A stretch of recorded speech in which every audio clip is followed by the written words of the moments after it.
Para mas maging disiplinado ang mga motorista, mas mataas na multa laban sa mga iligal na nagpaparada ng kanilang sasakyan. Inaproba ng Metro Manila Council. Ang sentro ng balitang yan mula kay Alan Francisco. Kinumpirma ng Metro Manila Development Authority o MMDA na aprobado na ng Metro Manila Council ang panukalang pagtataas ng multa para sa mga sasakyang iligal na nakaparada. Ayon kay MMDA spokesperson Celine Pilago, mula sa kasalukuyang 200 piso ay magiging 1,000 piso na ang multa para sa mga attended illegally parked vehicle.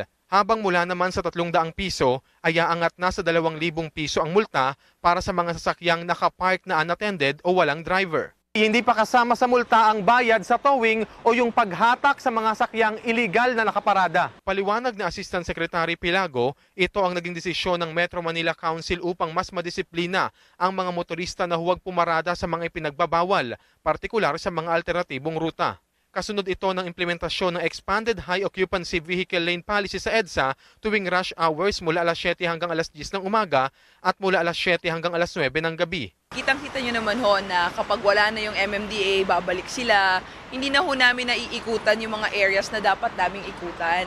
Hindi na ho namin napupuntahan yung mga reklamo na nire-report ho sa amin araw-araw. Kasi ho, paulit-ulit kami dun sa mga paulit-ulit din na lugar. So kung tataasan ho natin yung fine, siguro hindi na mani-mani yung 300 para sa kanila kasi magiging 2,000 na yun ngayon. Pagitiyak ng ahensya, makatutulong din ang hakbang na ito upang mabawasan ang mabigat na daloy ng trapiko.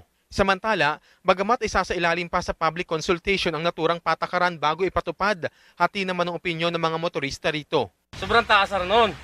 Dapat doon, yung kung ano yung 200 na kinan nila, hindi naman bigat sa bulsa ng kuwan. Kasi tulad nun sir, kaparadaan kami dito. Darating sila, titikita nila kami. Eh kung kami natikita ng gano'n sa 3,000 sinasabi nila, para daw hindi mamihasa kami na pumarada sa illegal parking. Diesel lang, mataas ang diesel walang mangyari din sa amin. O, pataasan nila na multa na sa illegal parking.